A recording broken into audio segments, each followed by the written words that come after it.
Beautiful day, isn't it?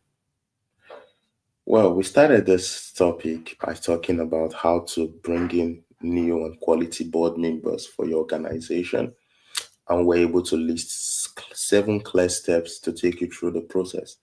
So we started with step one, where we talked about board recruitment planning, where you get to determine the kind of board members you need, where to find them, how to bring them in. And then we moved on to talk about creating the tools you need for your board outreach and your entire board recruitment process. We talked about the board application form, the board recruitment manual, the board manual, interview questions, outreach content. And then we moved on to talk about the board outreach itself, which is how you go out there to bring in new board members, whether it's people you already know or people who are out there who have the skill set and the expertise that you need on your board. And then, of course, we moved on to talk about the board interview itself. You've launched out your board outreach, people have applied, how to handle that interview process.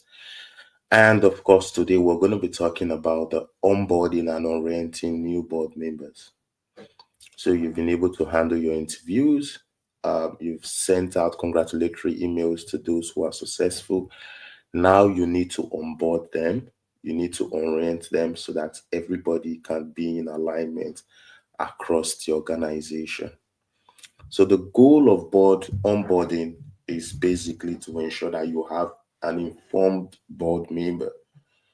One of the biggest challenges or one of the biggest crises we're having in the non-profit sector is that we're having board members who are not informed, who do not even know the roles or the responsibilities they are coming into.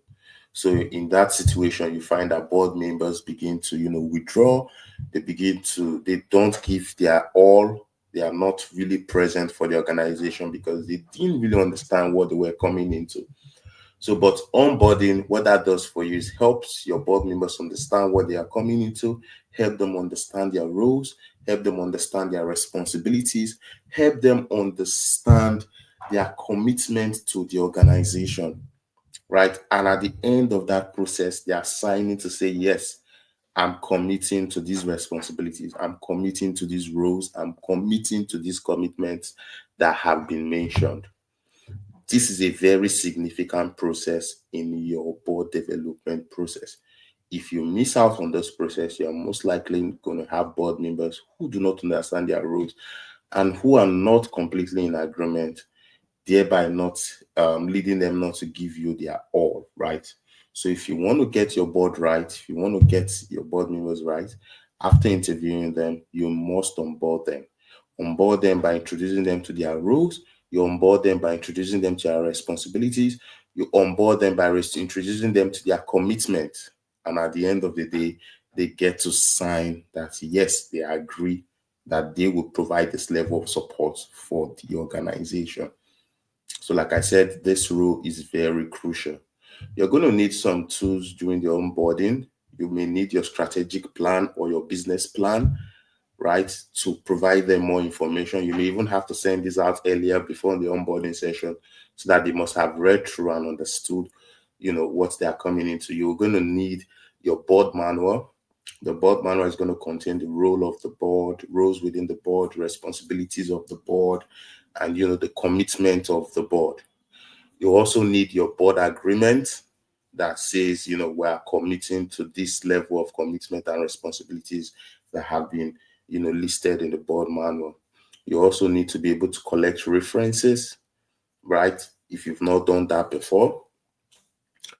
And you also need to be able to guide them through your programs. That's really where the strategic plan and business plan comes in, right? Because that's going to show them what your program looks like, what the activities look like. You also need your bylaws for this process because you need to show them this is the term limits within the board, this is how the board is supposed to be arranged, these are the official rules within the board. So it's important you have your bylaw available.